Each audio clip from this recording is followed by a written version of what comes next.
Thomas More's severed head was boiled in hot water and spiked on London Bridge to rot. That was the plan.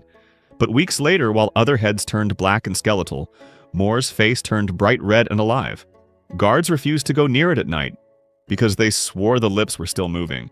By the end, you'll see the terrifying thing Margaret Roper found when she stole the head, and why Henry VIII tried to bury this biological mystery.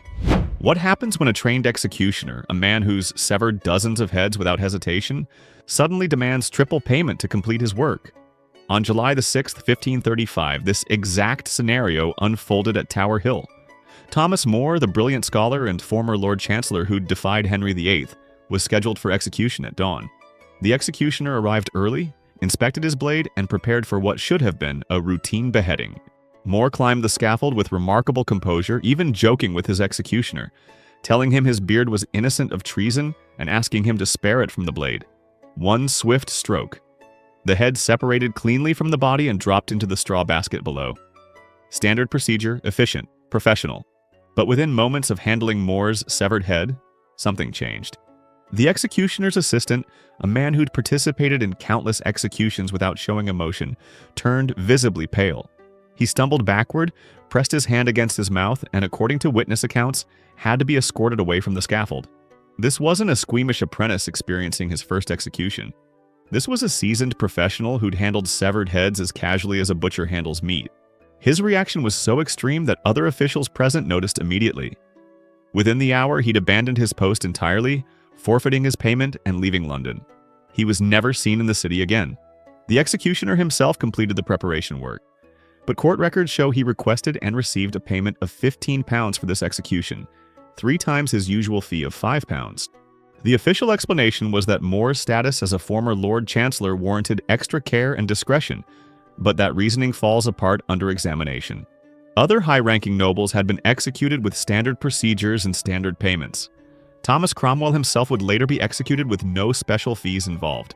The Duke of Buckingham, executed just 14 years earlier, had been even higher in rank than More, yet his execution followed normal protocol and normal compensation. So what made More's execution different? The answer lies not in his social status, but in what happened during and immediately after the beheading. The Tower of London maintained extraordinarily detailed records of every execution carried out within its walls.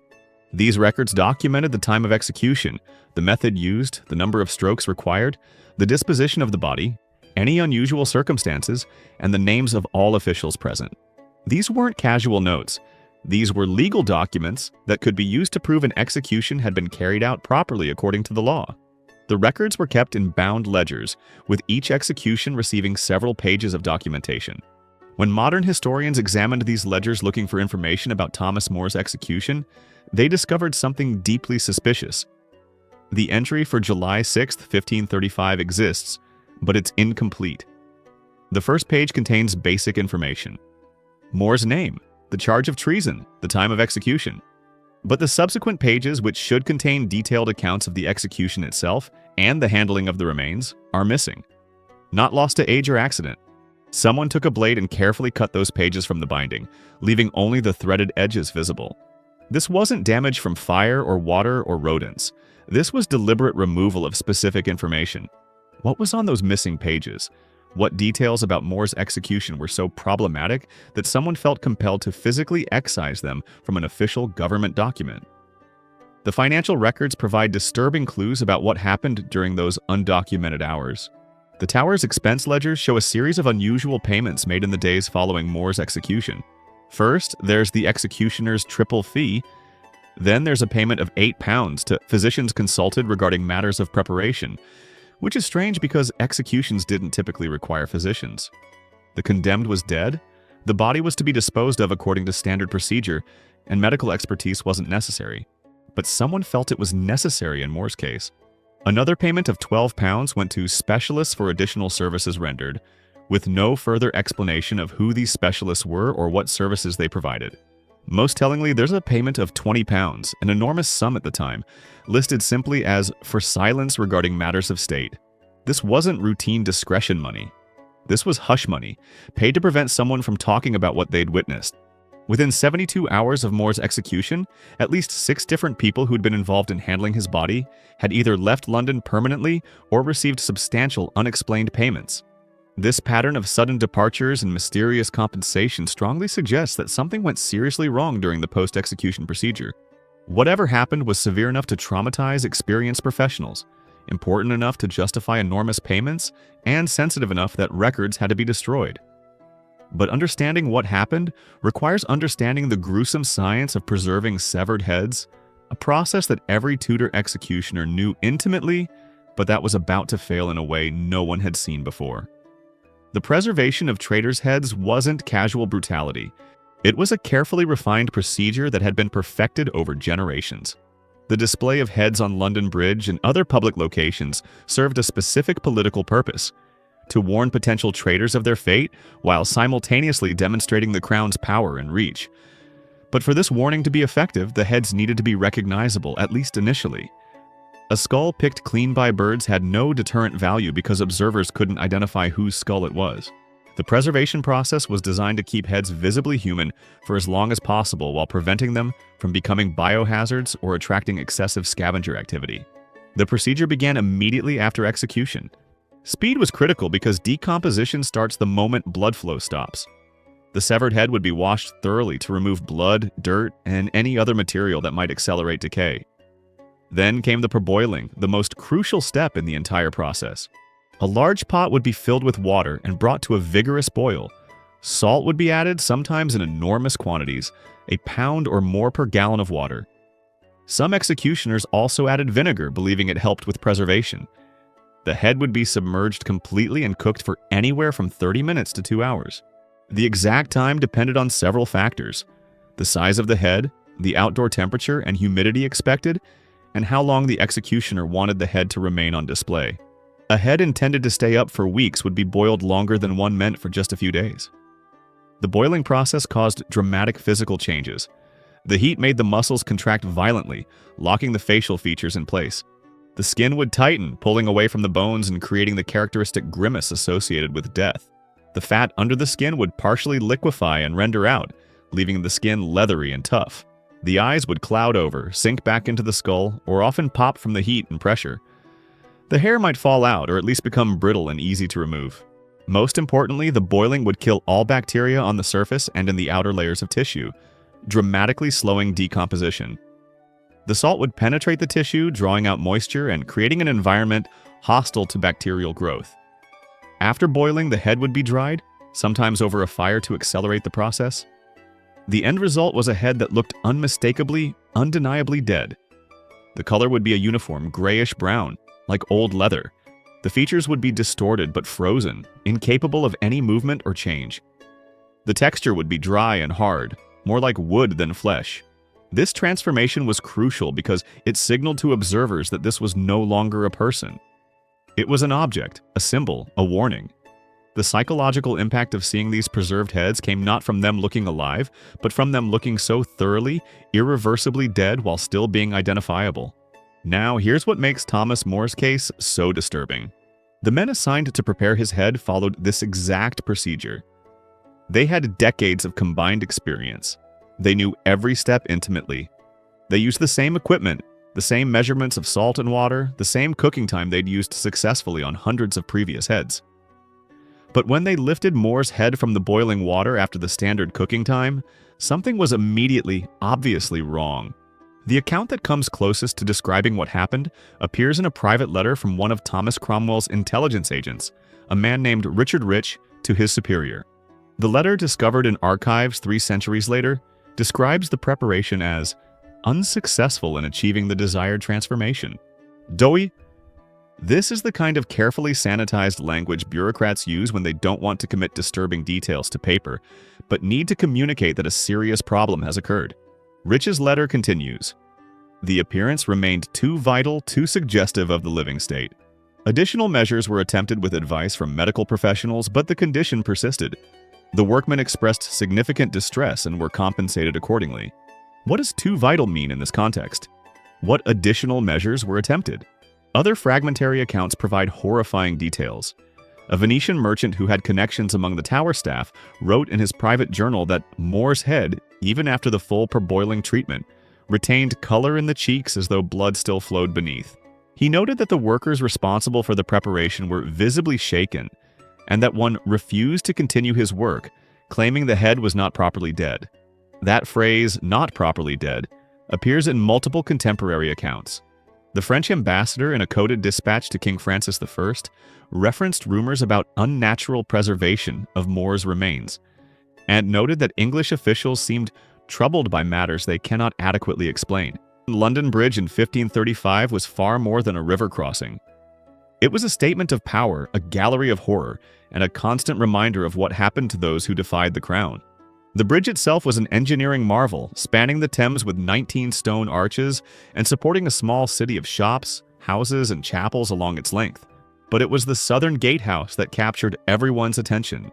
This was where the heads were displayed, mounted on long wooden pikes that extended 15 to 20 feet above the gateway. At any given time, the gatehouse might hold 20 to 40 heads in various states of decay. The most recent additions would be placed at the front, still recognizable, while older heads would be pushed toward the back as they decomposed into anonymous skulls.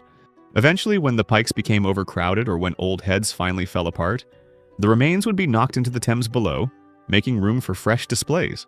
The guards who maintained this gruesome exhibition had developed a professional detachment that allowed them to work among dozens of severed heads without distress. They treated the heads as objects requiring maintenance, not as human remains deserving of respect or fear. They knew which heads belonged to which traders, how long each had been displayed, and approximately when each would need to be removed. They could predict decomposition timelines with remarkable accuracy, having witnessed the process countless times. These were not superstitious men prone to hysteria or imagination. They were practical workers doing an unpleasant but necessary job with the same professionalism a lighthouse keeper might maintain his beacon. Thomas More's head was mounted on a pike at the front of the display on July 7, 1535, less than 24 hours after his execution. Standard protocol. It should have blended in with the other recent additions, following the predictable pattern of visible decay that every head exhibited. But within a single day, the guards began noticing differences. The first report came from William Hopton, a 7-year veteran of bridge duty who had never filed a complaint or unusual incident report in his entire service. Hopton approached his supervisor and stated that More's head was not as the others. When pressed for specifics, Hopton struggled to articulate exactly what he meant.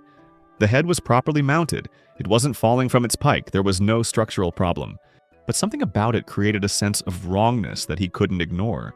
His supervisor, assuming Hopton was allowing his known Catholic sympathies to cloud his judgment, dismissed the complaint as emotional reaction rather than legitimate concern.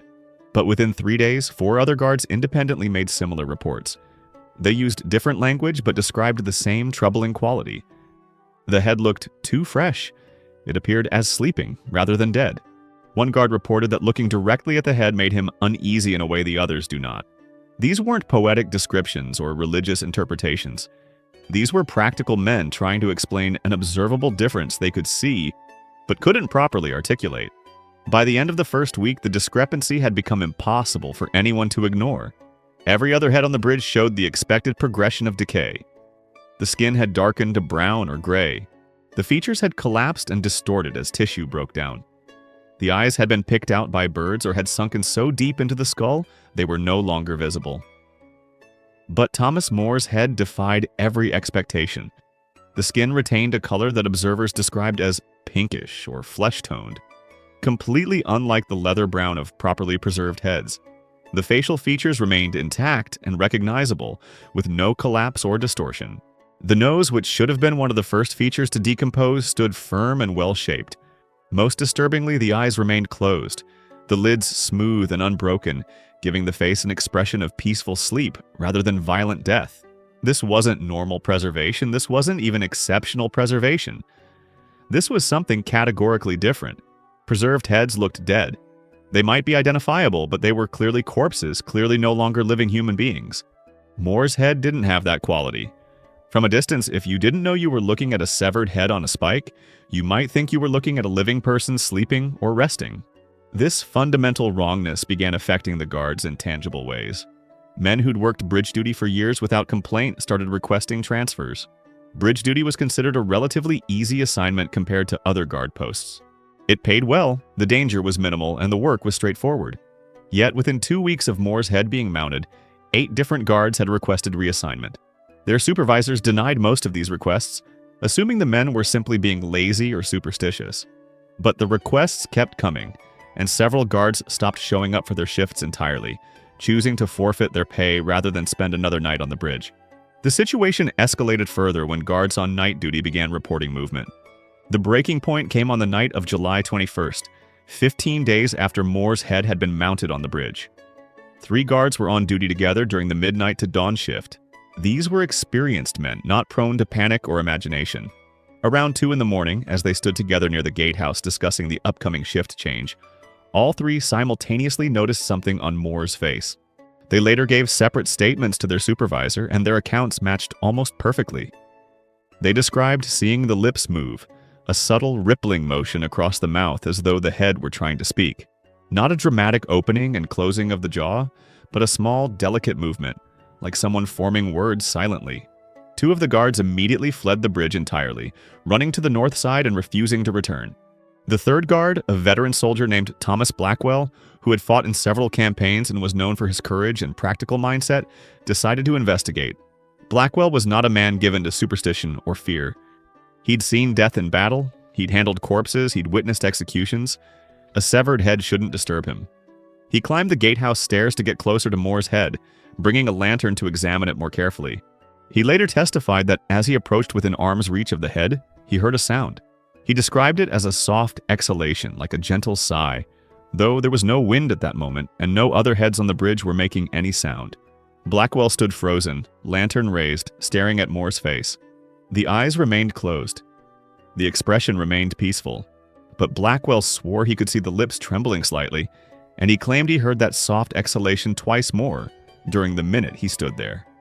Blackwell was a military man who'd faced enemy soldiers without flinching, but standing before Thomas Moore's head on that dark bridge, he experienced something he'd never felt in combat: genuine terror. Not fear of physical harm, but a deep, instinctive horror at witnessing something that shouldn't be possible. He backed away slowly, descended the stairs, and walked calmly to his supervisor's post. Once there, he formally requested immediate transfer to tower guard duty, a position considered far more dangerous, but one that didn't require him to face Moore's head every night. His request was granted within hours, a testament to how seriously his report was taken. Blackwell's testimony, combined with the mass refusal of other guards to work near Moore's head, created a security crisis. The bridge couldn't be left unguarded, but guards couldn't be forced to work positions where they felt genuinely threatened, even if the threat seemed irrational. Thomas Cromwell, Henry VIII's chief minister and the man ultimately responsible for all matters of state security, became personally involved. He dispatched his most trusted agents to investigate, ordering them to determine whether this was mass hysteria, Catholic propaganda designed to create a martyrdom narrative around Moore, or something genuinely anomalous that required explanation. The investigation took 3 days. Agents interviewed every guard who'd worked bridge duty since Moore's head was mounted. They examined the head closely during daylight hours. They reviewed the preparation procedures to confirm everything had been done correctly. They even brought in the original executioner and the men who'd parboiled the head to question them about any irregularities. The investigation's official findings were never made public, but correspondence between Cromwell and Henry VIII from late July 1535 survives in fragmentary form in various archives. One letter, dated July 24th, references the matter at the bridge and notes that natural explanations have proven insufficient to address the concerns raised by reliable witnesses. This is extraordinary language for a government official to use. Cromwell was known for his rationalism and his dismissal of superstition. For him to admit that natural explanations were insufficient suggests the investigation uncovered something genuinely difficult to explain. Another letter, dated July 26th, mentions that measures have been taken to limit observation of the particular item causing disturbance. This suggests some kind of physical barrier or viewing restriction was placed around Moore's head to prevent both guards and public observers from examining it too closely. But whatever measures were implemented, they didn't stop the rumors. By the end of July, word had spread throughout London that something strange was happening with Thomas Moore's head on the bridge. The story varied depending on who was telling it, growing more elaborate with each retelling, but the core claim remained consistent. Moore's head wasn't decaying like normal heads, and guards had witnessed it moving or making sounds. Catholic sympathizers began treating this as a miracle, a sign that Moore had been unjustly executed and that God was preserving his body as evidence of his sanctity.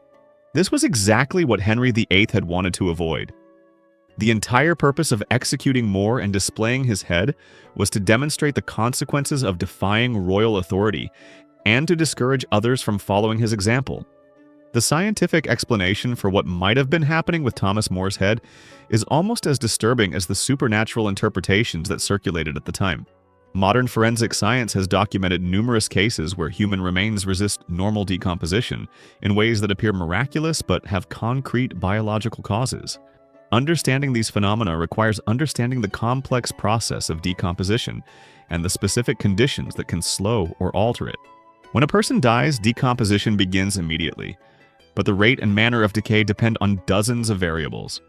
Temperature, humidity, air circulation, bacterial presence, the deceased's physical condition at death, exposure to insects, and many other factors all influence how quickly and in what manner a body breaks down. In most cases, these factors combine to produce predictable, relatively rapid decomposition. But occasionally, conditions align in ways that dramatically slow the process, creating what forensic investigators call exceptional preservation. One critical factor in Moore's case was his physical condition at execution. Unlike many prisoners who were executed after months or years of brutal imprisonment, starvation, and torture, Moore's time in the tower, while psychologically difficult, hadn't destroyed his physical health. He'd been held in relatively comfortable quarters, he'd received adequate food and water, he'd had access to books and writing materials, and he'd been allowed family visits. This meant that at the time of his death, his body was in fundamentally good health. His tissues were properly hydrated, his immune system had been functioning normally, his muscles were intact, and his skin was healthy. Healthy tissue decomposes differently than diseased or severely malnourished tissue, often more slowly and with different visual characteristics. The timing of Moore's execution also played a crucial role. He was beheaded on July 6th during the warmest part of the English summer.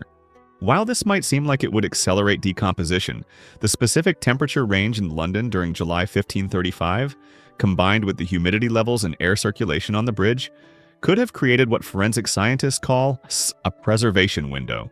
This occurs when temperatures are warm enough to suppress certain types of bacteria, but not hot enough to accelerate rapid putrefaction, while humidity levels are low enough to promote drying, but not so low that the tissue becomes brittle in fragments.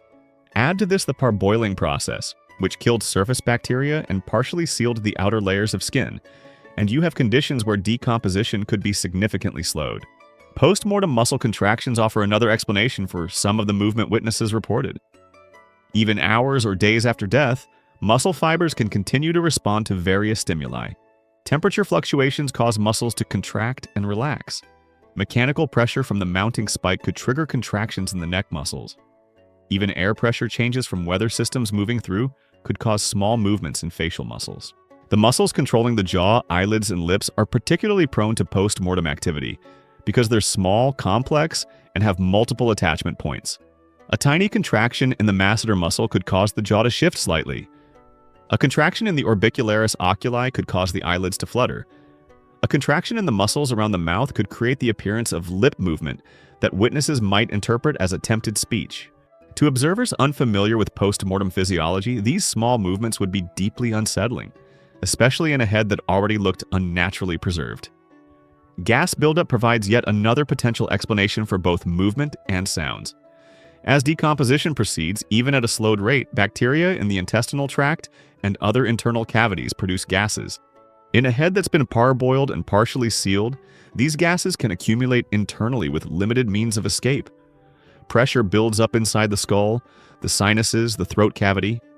Eventually, this pressure has to release, and when it does, it can cause various effects. The buildup and release of gas can cause facial features to shift or distort.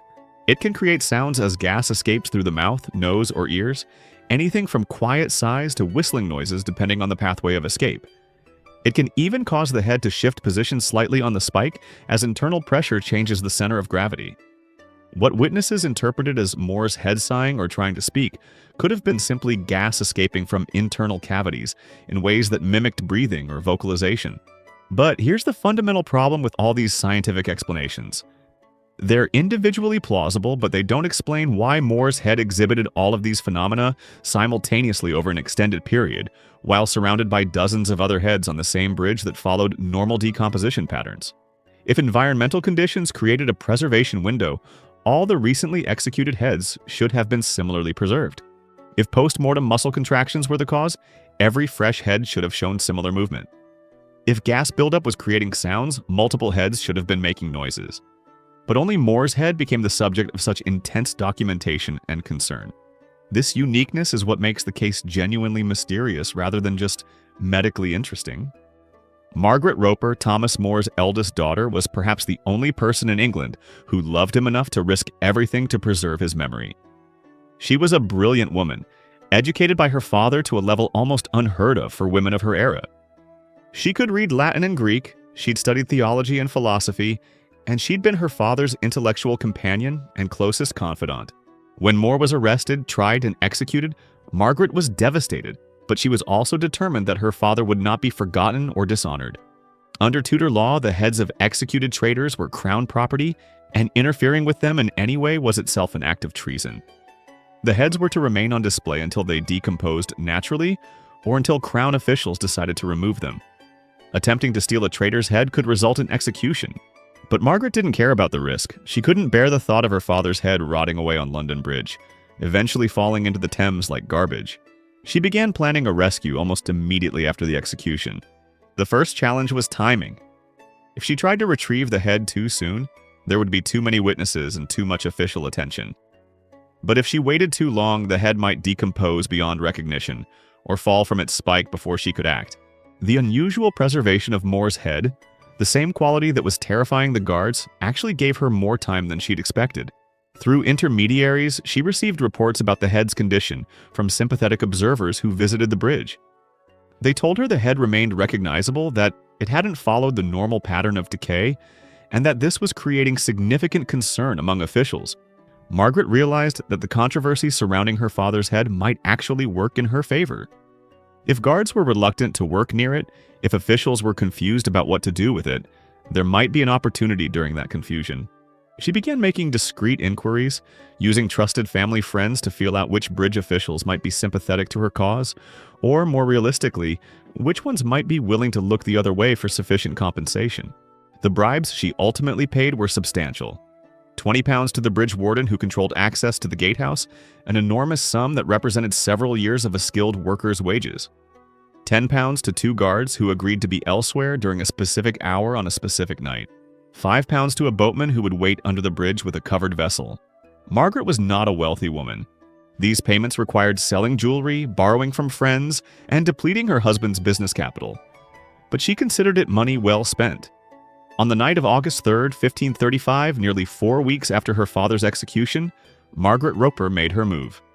Accompanied by a single trusted servant, she approached London Bridge during the darkest hours before dawn. The guards who'd been paid to be absent had fulfilled their part of the bargain. The bridge was as empty as it ever got. Margaret climbed the gatehouse stairs, her servant carrying a ladder and a cloth bag. When she reached the top and saw her father's face for the first time since his execution, she nearly collapsed.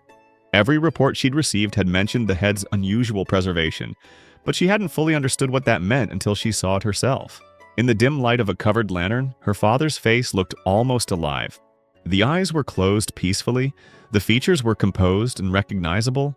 The skin still had color and texture that seemed fundamentally wrong for a head that had been severed 4 weeks earlier and exposed to weather and birds. Margaret later wrote in a private letter to her sister that seeing her father's face in that condition was simultaneously a blessing and a horror. A blessing because he was still recognizable, still unmistakably her beloved father rather than an anonymous skull. A horror because the lifelike quality made his death feel fresh and immediate, as though he'd just been executed moments ago rather than weeks in the past. She touched his cheek, and that touch would haunt her for the rest of her life. The skin was cool but not cold, dry but not leathery, and she later swore she felt a tremor under her fingertips, as though some faint energy still moved beneath the surface. Her servant had to help her climb the ladder to reach the spike. Working quickly, knowing that any delay increased their risk of discovery, they lifted the head from its mounting and placed it carefully in the cloth bag. Margaret clutched it to her chest as they descended and fled the bridge. The boatman was waiting as promised. They crossed the Thames and disappeared into the pre-dawn darkness. Margaret took her father's head to the Roper family home in Canterbury, where she had it placed in a lead box for preservation. She kept it with her for the rest of her life, hidden carefully because possessing it was treason. When she died in 1544, the head was placed in her coffin with her, but later removed and kept separately by the family. It eventually found its way to the Roper Vault in St. Dunstan's Church in Canterbury, where it supposedly remains to this day, though the church has never confirmed or denied this, and modern investigators have never been allowed to examine the vault's contents. The systematic destruction of documents related to Thomas More's execution began within weeks of his death and continued for years afterward. This wasn't random loss or accidental damage.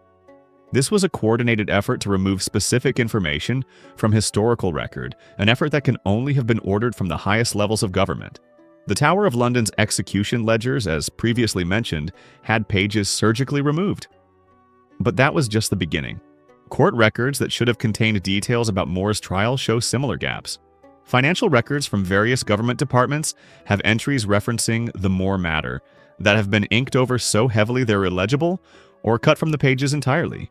Foreign diplomatic correspondence, which typically would have included detailed observations about More's trial and execution, contains unusual gaps or references to information that was provided verbally rather than in writing.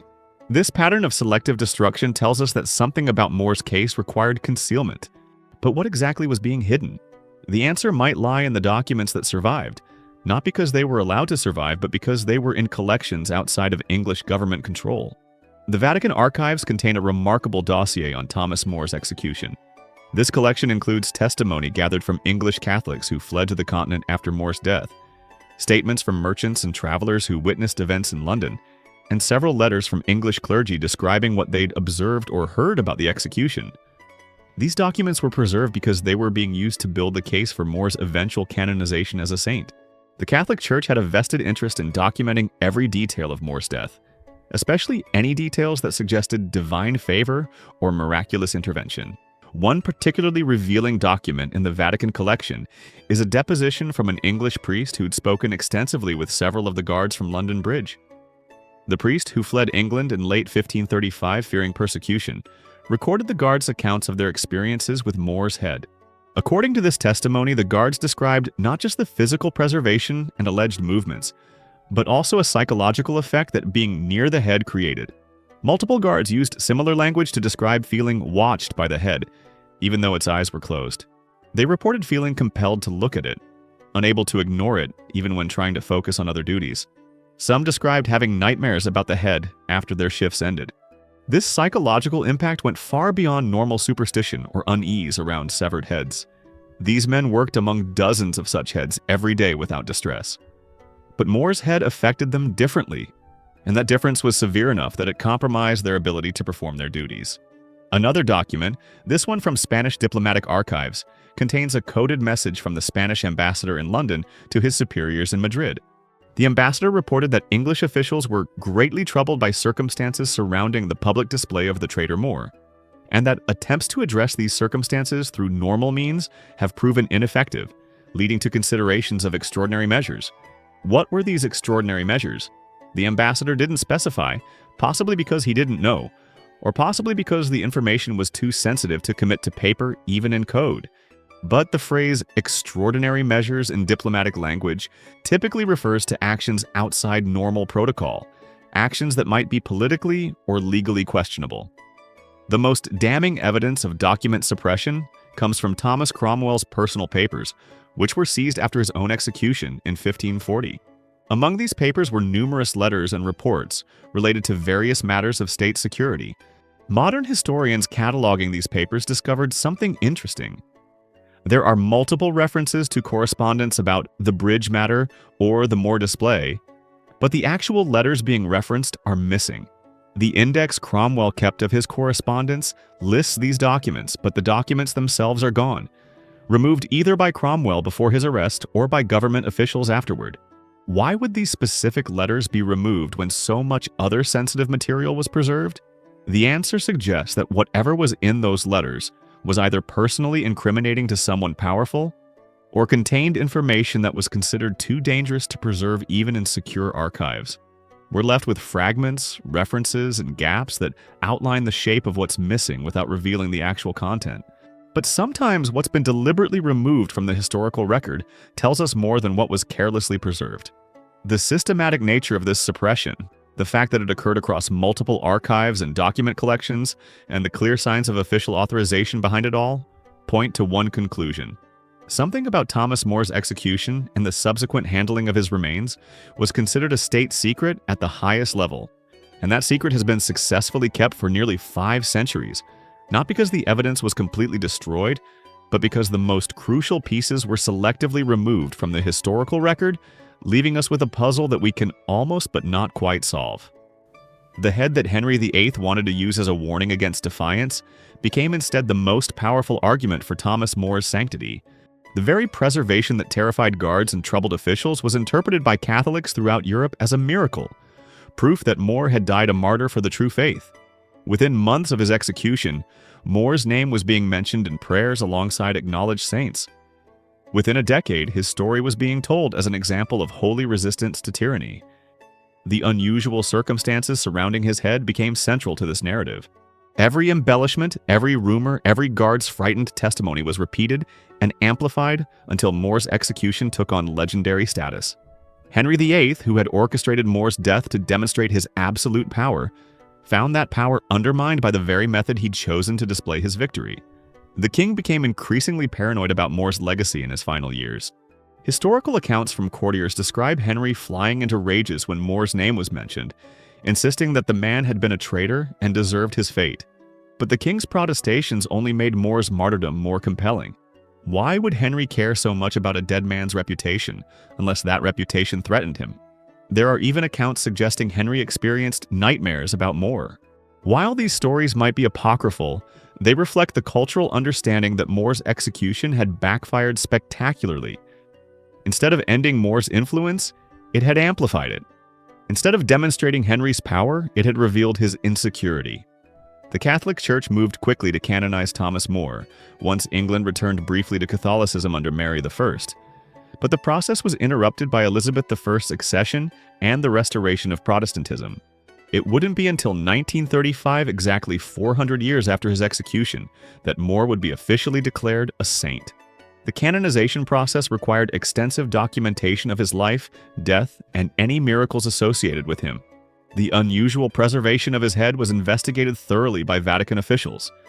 They collected testimony, examined historical records, and considered both natural and supernatural explanations. Their conclusion was carefully worded. They didn't declare the preservation definitively miraculous, but they didn't rule it out either.